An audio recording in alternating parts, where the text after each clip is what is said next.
"Do you mind if I ask, Albus, of the other matter?" pressed Minerva, replacing the notebook inside her dark green robe. "I could not give many reassurances to the Order or answer their questions, one of which being the school as the meeting place today.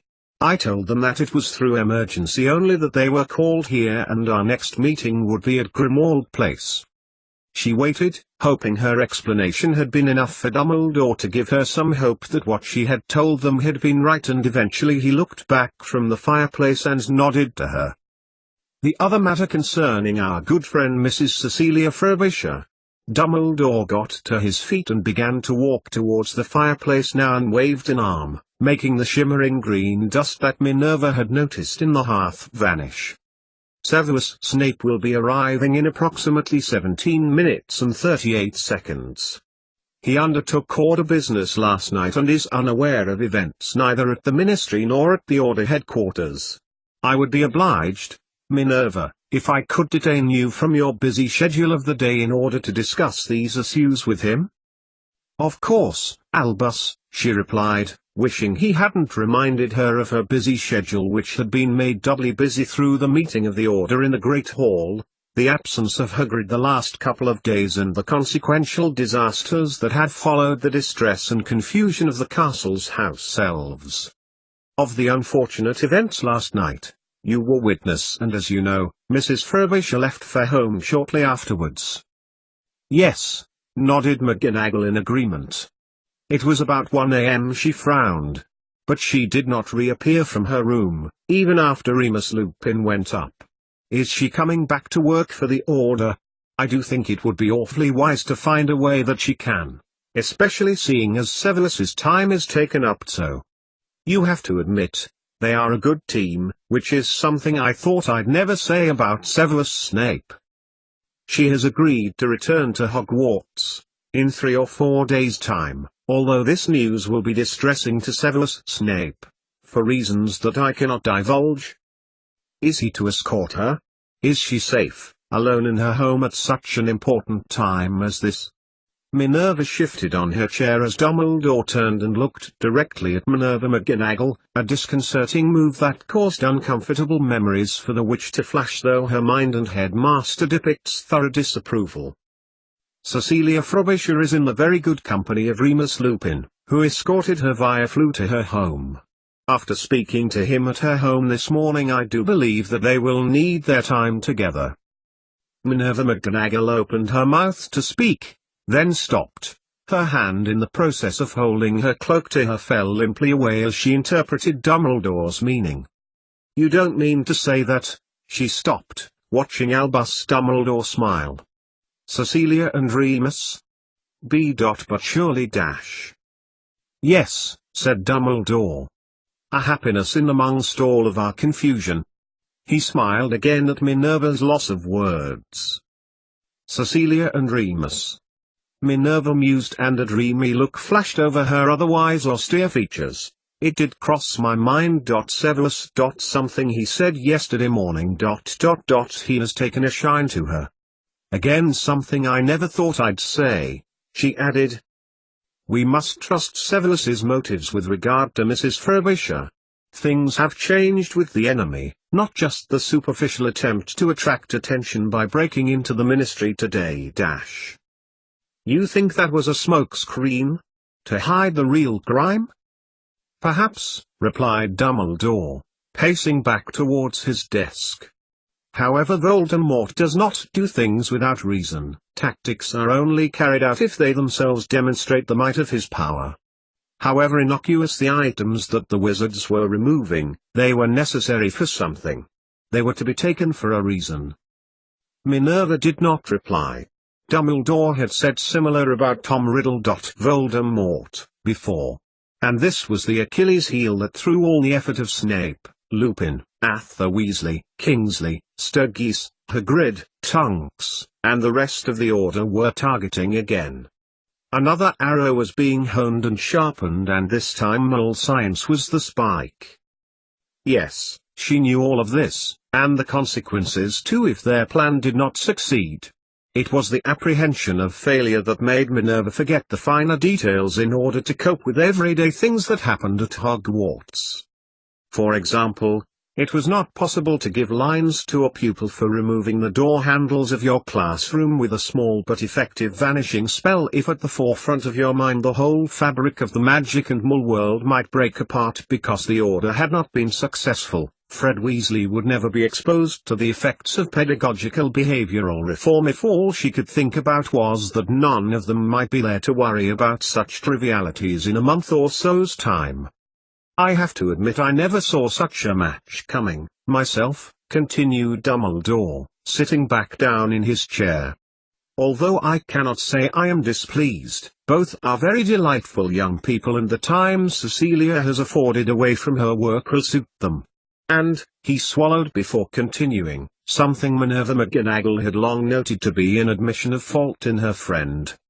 I was a little short-sighted in believing that Cecilia Frobisher could not become involved in this work without it becoming involved with her. Minerva nodded slowly. You keep thinking about the big things, Albus, she concluded, smiling at her old friend, and let me worry about the small details. That's how it's always been. That's how it works best. And Sirius Black. I would never have believed it if I hadn't witnessed it myself. To think he had planned to get rid of Cecilia all along, beguiling and charming her, romancing her, in order to kill her. McGonagall's voice trailed away and the unspoken question hung in the air between them. This afternoon, as you know, I visited Sirius. Dumbledore pushed his spectacles up his long nose and shuffled the papers he had pushed to one side earlier so they crackled quietly in his hands. He has undertaken a deed which has caused him realize the seriousness of his actions. He loves Harry, this we know, and I am satisfied he now truly understands Cecilia's role in all of this, especially the limited time we have to carry out our plan. That she is a Muggle is of no consequence now. What time do we have, Albus? Can we afford her to be away for as long as a few days? Dumbledore nodded. What short time they have together will be nothing compared to the time limitations that will be pressing on us all soon. There had been a change in pace. Minerva, he looked at McGonagall over his spectacles again, and as a result there is more at stake than there ever was. The happenings at the Ministry were merely an overture of what is to come, and in precisely 4 minutes and 14 seconds I must undertake probably the most difficult tasks as head of the Order of the Phoenix. 88,888,888. Wow, said Remus, lying back down on the rug, marveling at the events he had just seen in Cecilia's mind. I never knew that Muggle history was so rich and diverse.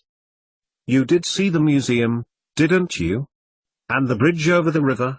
Asked Cecilia, checking he had witnessed the thoughts she had been thinking. With one or two exceptions, she had never heard anyone, Muggle or wizard, describe industrial history as wow. Yeah, well, I think so. You mean the old-fashioned street with the foundry at the end? And the canal boats? And the iron bridge, which was the first in Britain to be made out of cast iron, a process where it is strengthened by the introduction of impurities to reinforce and enter atomic strength. Cecilia turned to look at Remus in amazement. How did he know all of that? I've never seen anyone's thoughts where they've narrated their way through. You must talk to yourself when you think, Cecilia. It felt like I was in a guided tour. Cecilia sat back up and looked down at Remus, her eyes lit up with excitement at her favorite period of history. Why is this so important to you? He asked, looking at her curiously. I thought you were interested in science. Stuff that goes bang like potions. Science isn't just about chemistry, said Cecilia, although chemistry is one of the most important aspects of it, she added loyally. Science is about people. The explanation of the world. And the Industrial Revolution, when we harnessed mechanical and steam power effectively for the first time in history, was probably when the most wonderful discoveries were made. Cecilia smiled as she lay back down on the rug, speaking not to Remus now, but to herself. Power. It's what all men desire. If you have power where someone has none, you have an advantage. When the steam engine and mechanical power came into being, Britain was strides ahead of other countries. We could build things quicker. Cheaper. Bigger. We prospered. She turned to look at Remus, who had laid down next to her again. Wizards were involved as well, you know. She nodded as Remus frowned. Oh yes. Even Joseph Black. 1728 to 1799. Replied Remus absently. He was a scientist, a chemist. Or at least, he made some discoveries which were scientifically related. Well, if I'd not come with you to get the work done, and I'd not seen you get the information from the dot thing in it. He waved his fingers in midair, imitating her typing. Internet. Internet thing. I wouldn't have believed you. But, are you sure Joseph Black was one of them? He was one of the most awful wizards for his treatment of moles, I'm sorry to say. Cecilia got to her feet, holding out her hand in the now dark living room, which had suddenly become chilly. Remus got up too, and took her hand, wondering where they could be going. She led him into her spare room, which was more a library than a bedroom, and Remus remembered that it was where Tonks had stayed when they had brought Cecilia home to carry out the scientific analysis. Switching on the lights, Cecilia dropped his hand suddenly and crossed the green carpet to a bookshelf near the window, scanning the top, and then the middle shelf, before pulling out a couple of books and what looked to Remus like a photograph album. She sat on the spare room bed, opening the first book to the contents before flicking over about 24 pages. "This is the Joseph Black I mean," said Cecilia, pointing to a picture of him in her illustrated scientist's encyclopedia. "His birth and death dates are the same as—" She stopped. The only place she had seen a picture of Joseph Black had been in Draco's diary, and, much as she was trusting Remus by discussing her work with him, there was very little that would persuade her to admit to him her adventure with an invisibility cloak and a map of Hogwarts a couple of months ago. "That's him," said Remus. "Sirius's ancestor. And he lived in the same village in Scotland." "He was a contemporary and colleague of James Watt," said Cecilia, looking at Remus. He looked blank. "I've got a joke for you," she continued, flicking through the encyclopedia until she got nearer to the back. "What is the name of the man who gave his name to the unit for power?" "What?" said Remus. Cecilia said it again. "What?" insisted Remus, truly lost now. "I don't understand," he added. Cecilia smiled, rephrasing it so it sounded like a statement, and pointing at the page. Comprehension dawned on Remus's face as he scanned the information thereon. "James Watt," said Remus, grinning at Cecilia. "Very funny," he added. "About as funny as the ghostly glasses joke." Cecilia paused to allow him to continue. "What sort of glasses do ghosts wear?" "Spookticles." Cecilia groaned loudly. "With humor like that, you should be writing them for the inside of Christmas crackers," she said, looking back down at the page. "What?" "Yes, what?" said Cecilia, looking at the information again before looking at Remus. "You know, his work was so influential and necessary for the advancement of technology and industry in Britain at the time. He is buried in Westminster Abbey. Not bad for a boy coming from the wilds of Scotland, don't you think?" She glanced down at the picture, then pulled out the photograph album that was underneath the second book, turning to the pictures of his tomb that she had photographed on a visit with Tim there almost 10 years ago. "I mean, his partner in Birmingham, James Brindley, he never got honored like that, nor any of the Lunar Society." Remus jerked his head up sharply from the paragraph he was reading in the encyclopedia, and looked where Cecilia was pointing. "The Father of Power." Cecilia read the inscription on the tomb from her photograph. "For moles, of course. who directing the force of an original genius early exercised in philosophic research to the improvement of the steam engine, enlarged the resources of his country, increased the power of man, and rose to an eminent place among the most illustrious followers of science and the real benefactors of the world. She broke off, looking at Remus again, who seemed to be listening to every word. Just think, if Joseph Black had invented the steam engine, or refined the Newcomen engine, which is what Watt actually did, maybe the unit of power would be the Black instead. But then, it would rather ruin a rather silly joke. So, you really are interested in all this, then? Not just because of your work with Snape? Remus smiled at the light shimmering in her eyes. She nodded. Who wouldn't be, knowing the wonders and breakthroughs that happened? If it hadn't been for men like this, she gestured to the picture of James Watt, and Brindley. Wedgwood, Priestley, Darwin. This is what made the country great, she added with patriotism.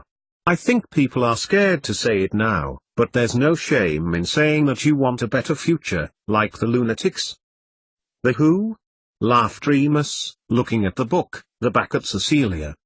Lunatics. Scientists, engineers and industrialists at around the end of the 18th century. The Lunar Society of Birmingham.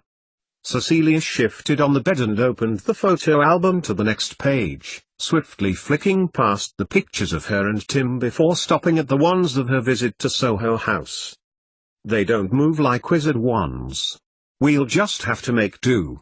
She pointed to a few people around a table which were the models put there by the Museum of the Men she had mentioned. I so wish I could have been there.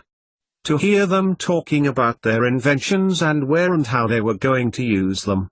Science done for what it should be, for the improvement and the understanding of lives. It doesn't look anything like the place we visited, murmured Remus, glancing at the pictures. I distinctly remember more machines and fewer dinner plates. It was more of a social thing then. It was like the most influential men of the age were running small-scale research and sharing good practice. Just when communication was getting started. And they would get together here, mostly, once a month. That's why they were called the Lunar Society. Because they only met when there was a full moon, so they had enough light to see their carriages home for the night. She stopped, noticing Remus's face. From his keenness of a few moments ago, Remus seemed to have lost interest in the conversation, sitting back from her slightly and looking away as if he was about to be sick. Quite like that story in your book, she continued, bringing the conversation out of the depths of Mull's social history to wizard nowness. She got up and replaced the books and photo album before returning back to the bed and kneeling beside Remus, making a mental note to look through Mysterious Mythology again. Okay, enough of that. It's Christmas Day, and I don't think we've covered half of the things on the to-do list. Remus looked at her and reached up to stroke her hair. Have I ever told you how beautiful you are? His pale eyes reflected the room's electric light, but from their intensity Cecilia fancied that they would shine still, even if she were to switch off the light. 3 times so far today, and once last night. Flattery won't get you far, Mr. Lupin, she warned. But that will, as he leaned over her, his hand brushing a breast before taking her in his arms and kissing her spine meltingly. Some supper? He asked, smiling as he stroked her hair. It must be, at least a couple of hours since the tiny Christmas dinner. So the evening of Christmas Day progressed. Remus insisted on providing a lovely supper spread, after which Cecilia lounged in the bath using the bubble bath gift that Harry and Ron had given to her, a glorious scent lingering on her skin as she patted herself dry. Pulling herself up on more than one occasion when her mind tried to lead her down the garden path towards the very recent past and the future, both professional and personal. There would be time enough to deal with that. Enjoy the now. They listened to some Mull music, a phenomenon that Remus had hitherto not experienced, with interesting results. Later, after Cecilia had spoken to her mother on the phone again and reassured her again that she was fine, They put on the radio and laughed at the evening phone-ins. A far more successful evening than the previous one, she thought wryly. And after making love to a wizard for the third time that day, Cecilia drifted off to sleep in his arms, never wanting the feeling to end. 88,888,888. Remus held Cecilia close in his arms, watching her move in her sleep. With the exception of 1 or 2 liaisons following the death of his friends and incarceration of Sirius, he had had very little to do with witches. But that hadn't stopped him from dreaming, hoping, imagining what it would be like. Those days when he was so ill, recovering from a visit from the Forbidden Forest had given way to fantasies of immense detail. And they had been mere shadows compared to this, to being with someone he loved more passionately and deeply than even Lily. Sliding his arm from underneath her, he sat with his legs out of bed and head in his hands. His arms ached at the shoulders and his muscles tensed. The moonlight streaming in from outside was causing him to experience far worse pre-lunar tension than he usually had. Remus got to his feet and looked back at Cecilia. She would understand. Black has tried to deprive me of my assistant on 2 occasions now. As we are attempting to prevent the deaths of moles as well as wizards through our strategy of ultimately defeating the Dark Lord, he ignored McGonagall's look of exasperation. How can you allow one of our number to work with us when he has audaciously attempted this, which is counter to our aims? He glanced at Minerva, then back at Dumbledore, shifting from foot to foot, without retribution. Oh, believe me, Severus, Sirius Black understands where he has erred, which is a matter now settled between he and myself, as Mrs. Frobisher's employer. Snape paused mid-interrupt as Dumbledore pressed on. However, we cannot bar him from the order. Where else would we hold our meetings? He chuckled to himself quietly and glanced at Minerva. No, concluded Dumbledore, holding up her hand to signal the end of the discussion, Sirius Black remains a member of the Order of the Phoenix. However, a very repentant one. Snape breathed heavily out through his nose and said nothing. He had long ago learned to read Dumbledore's tones and actions. Besides, there would be very little he could say that would make the headmaster change his mind. And I am to understand she is at her home now? Considering the news I brought, I trust that an Order member is with her? Dumbledore got to his feet, walking round to the other side of his desk. Silence reigned as Minerva looked at him, then back at Snape. She left last night with Remus Lupin and she was in quite a state, understandably. Indeed, agreed Snape, looking at Dumbledore. Taking everything with her. Lupin spent the night at Mrs. Frobisher's home and he informed me this morning that they have come to an understanding. Dumbledore cut off suddenly and fell silent. I see. Snape's stony exterior took on a more igneous edge as the weight of the words that Dumbledore spoke hammered hard in his chest. And I trust that Lupin has had the decency to inform her of his unfortunate condition before he gets to know her intimately? That is not for us to concern ourselves with, replied McGonagall sternly, clearly shocked his suggestion. Snape looked at Dumbledore, and then back to Minerva. Affairs of the heart between two people are generally considered to be no between those two people. Suffice to say that Mrs. Frobisher will be returning to Hogwarts to recommence your work in 3 or 4 days' time. 3 or 4 days? But that's not nearly soon enough! Exclaimed Severus, his tone cut with urgency now and his demeanor fraught. Have the change in circumstances not altered the situation sufficiently that you recognize we need to carry out our work hastily? He turned to Dumbledore, imploring him to acknowledge the severity of his message, his face contorted with profound distress. Minerva felt her mouth fall open. In the many years that she had known Albus Dumbledore she had never heard anyone speak to him in such a manner.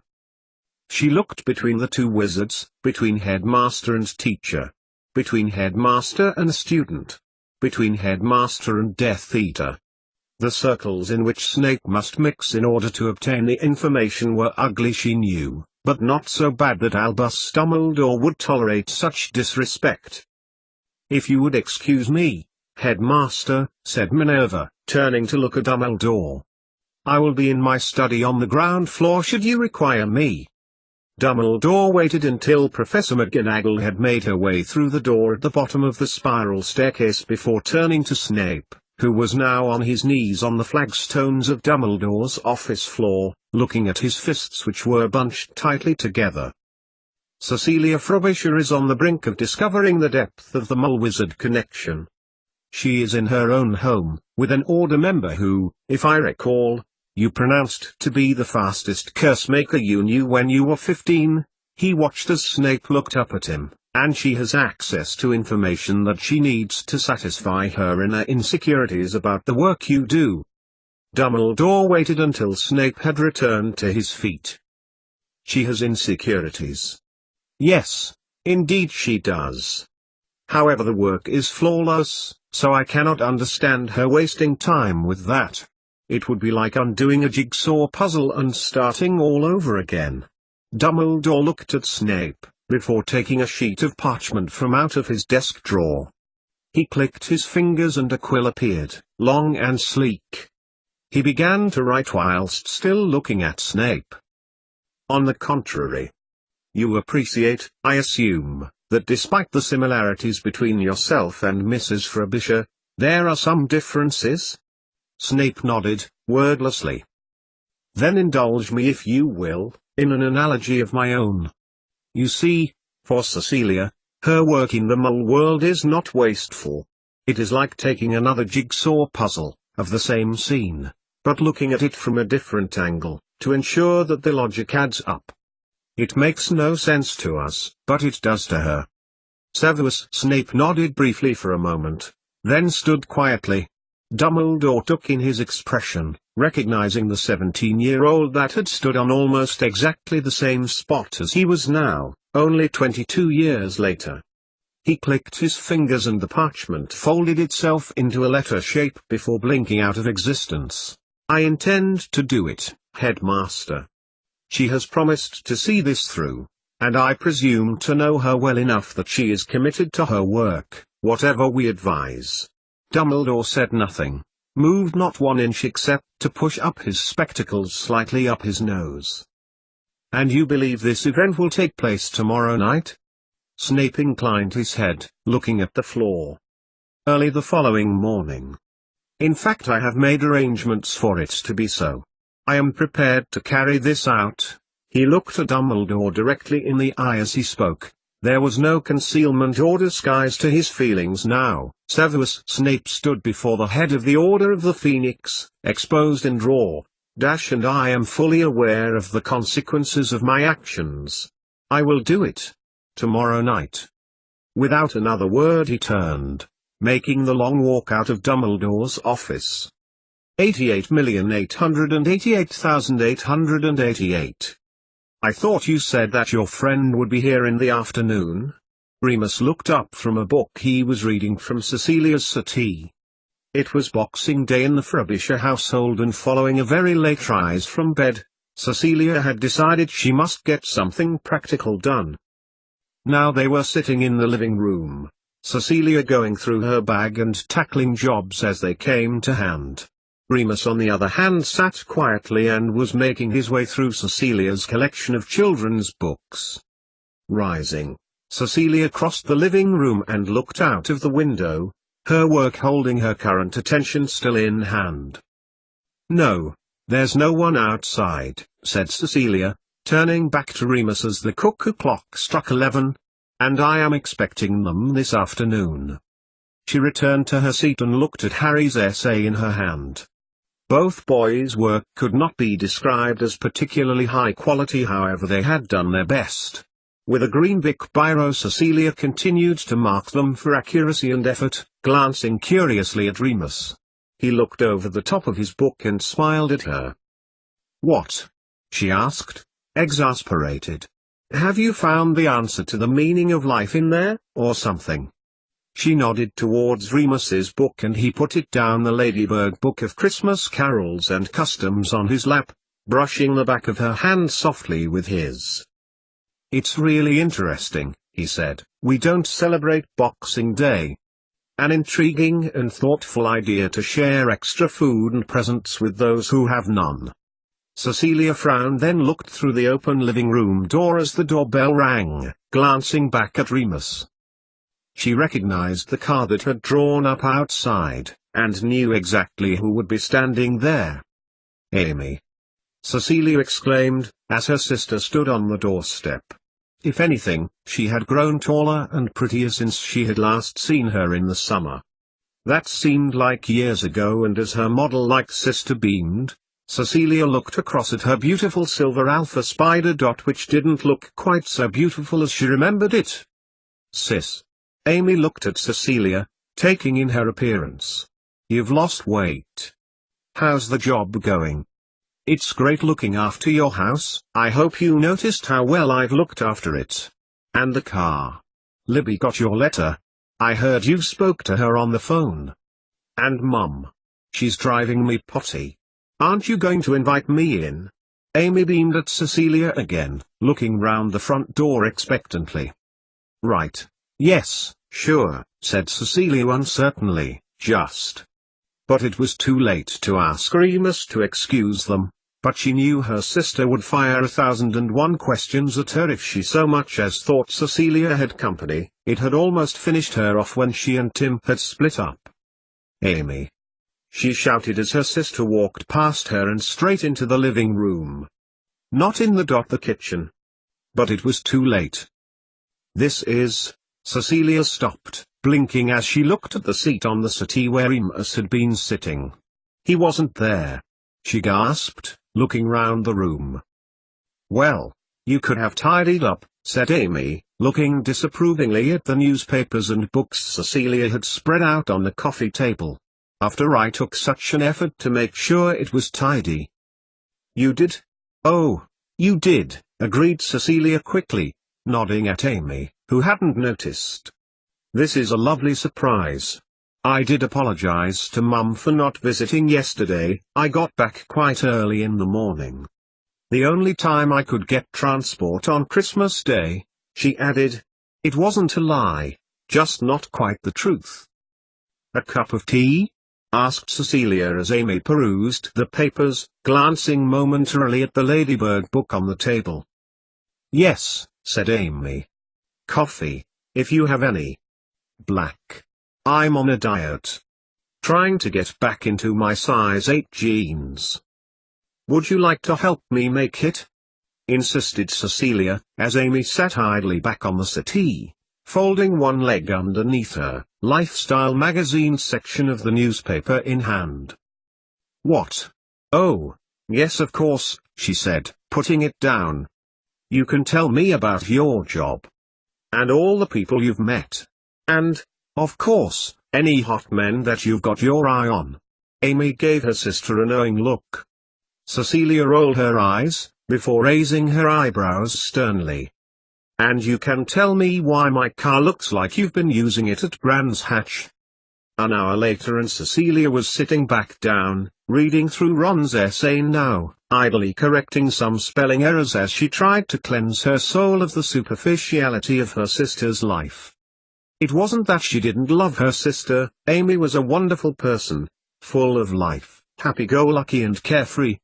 It was that Cecilia was like her sister in so few ways.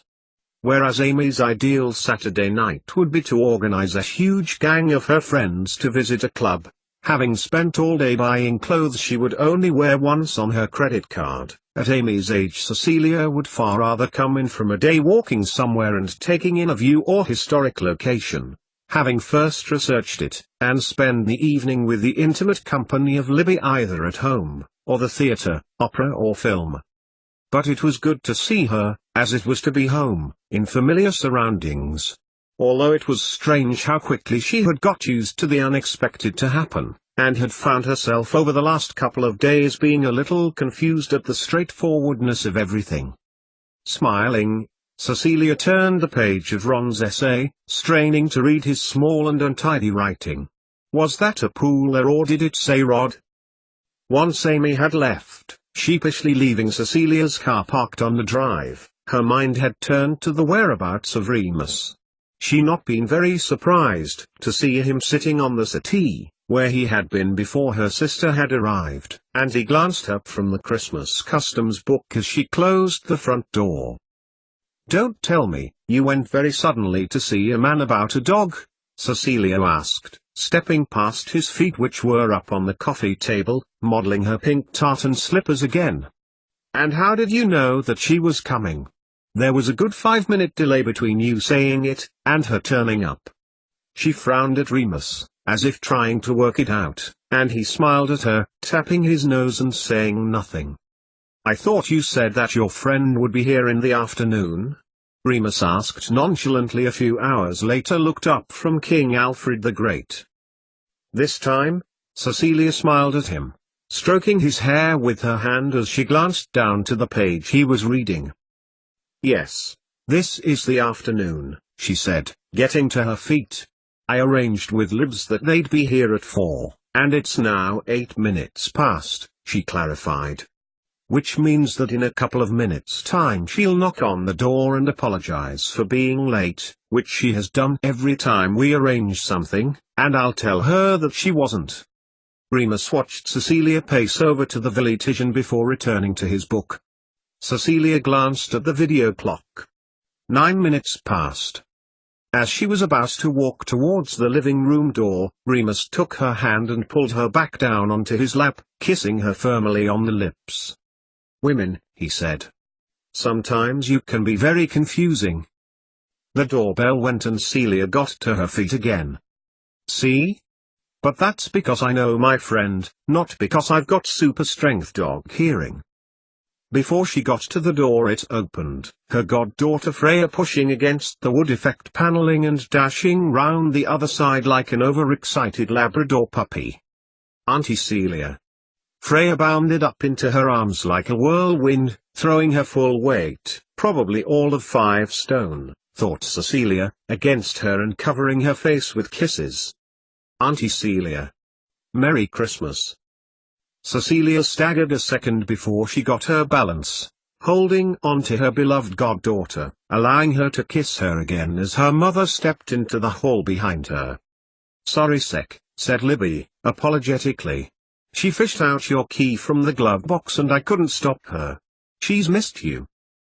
From the look on her friend's face, Cecilia could tell that she'd missed her almost as much as her daughter. "Libby." Cecilia hugged her best friend with her free right arm, squeezing her to her shoulder and sighing. "It's great, so great to see you. How's your Christmas been?" "Fine," replied Libby, sagging at the shoulders. "Tiring," she added. "Better now you're here and I can see you're well. And so thin," she continued, looking Cecilia up and down as Freya wriggled out of her arms. "How are you? And how's your work?" Cecilia realized too late that her friend was heading towards the living room, following in the steps of her daughter. "Who's this man, Auntie Celia?" Freya bounced back to Cecilia, looking up at her and addressing her in a sing-song voice. Cecilia narrowed her eyes, knowing her goddaughter was being provocative, a thought that was confirmed when her mother stopped in her tracks, looking at Remus, her mouth opening in astonishment. Remus glanced over the top of the children's book looking sheepishly at Cecilia, obviously too slow to pull the same disappearing trick he had done when her sister had arrived. "Libby," said Cecilia firmly, determined to take the situation in hand. "This is Remus. A work colleague. Remus." She looked at him, gesturing to Libby. "My best friend Libby." She felt a nudge on her shin. "And her daughter, Freya," she added. "Freya," said Freya, strolling up boldly to Remus and sticking out a hand. "I'm Auntie Celia's goddaughter. Pleased to meet you. I'm 8. Remus glanced at Cecilia before looking back at Freya and took her hand. "Very pleased to meet you, Freya," he said softly, shaking it firmly. "Remus Lupin. I'm not 8, he added. Freya giggled in delight. "Remus," said Libby, stepping forward and picking up Freya in her arms. "Pleased to meet you." She looked back at Cecilia, eyebrows raised, and Cecilia rolled her eyes. Not you, she thought. I expected it off Amy. But you're my sane friend Libby.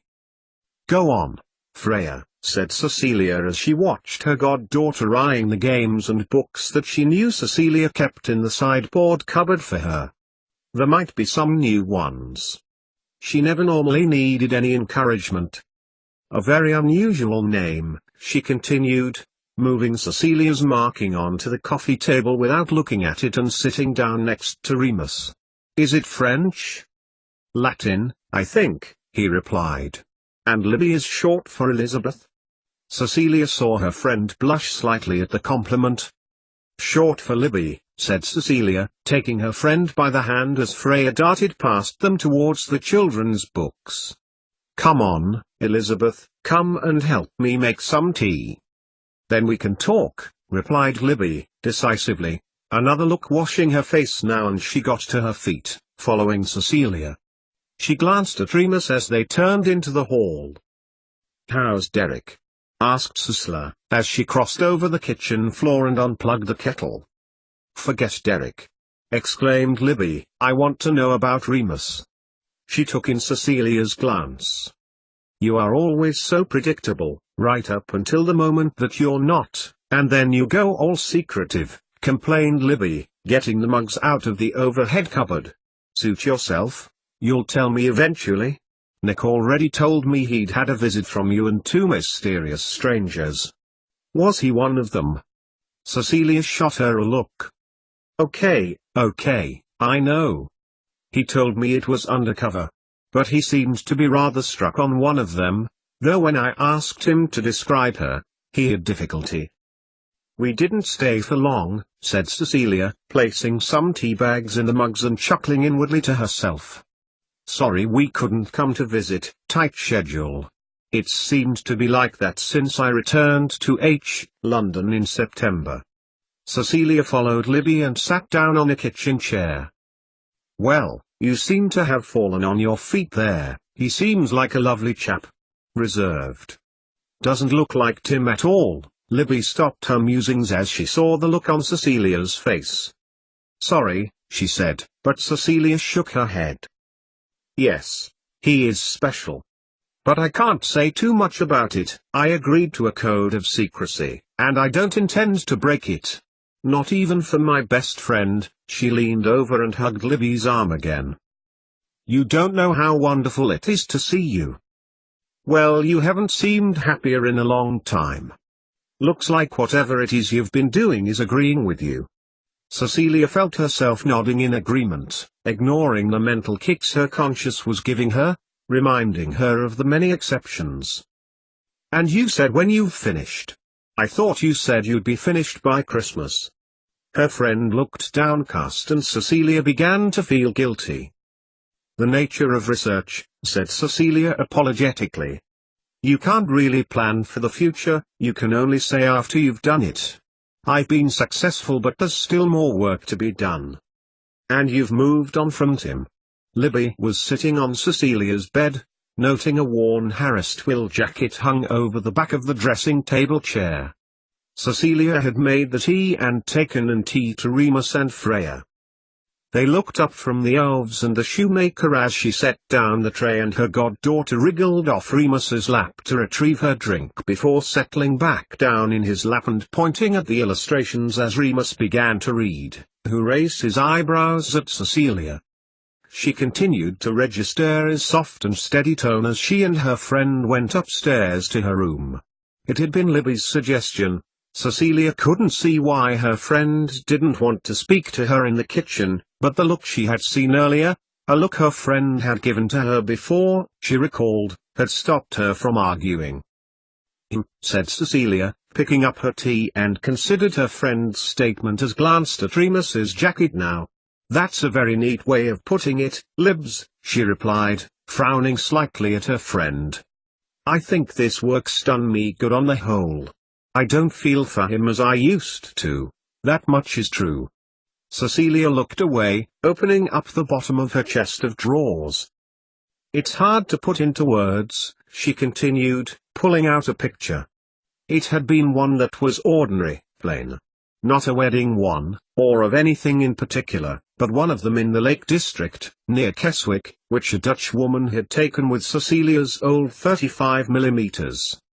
Tim was hugging her round her very fat waist, made so by the layers of clothes she had decided to wear, and she was touching his arms. They were both smiling widely, both really happy. It was one that Cecilia thought was when she was probably at her happiest with her husband. Days and days can go by without me thinking of him. She looked at the picture, touching the frame very lightly with her fingers. Then something stupid pops into my mind, like a view I know we've seen before, or a smell. And I think about the old times.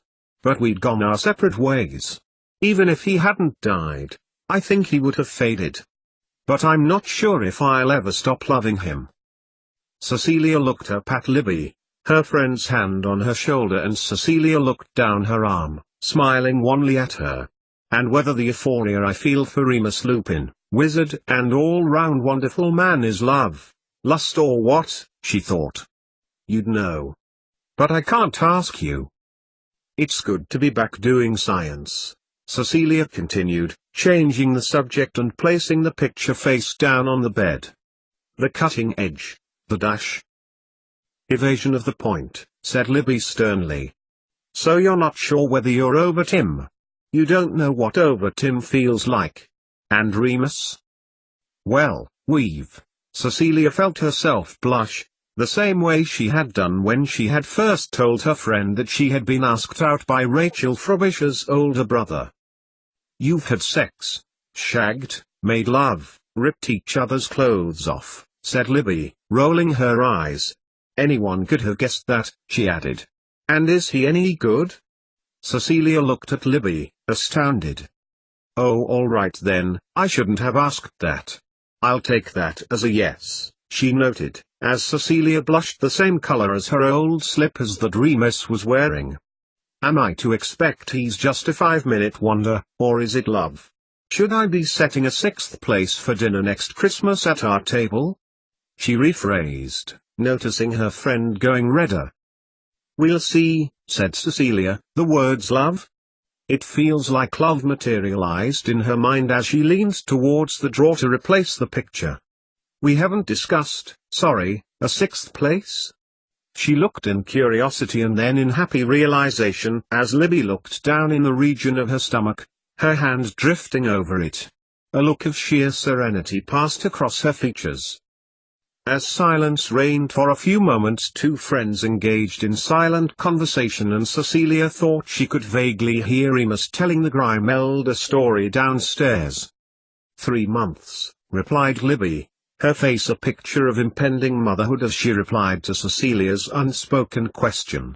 She turned, taking Cecilia's hands and holding them, and Cecilia felt a bubble of joy rise up from her stomach, up through her chest and into her mouth. Oh, Libby, she began, looking her friend up and down. Congratulations, that's wonderful news.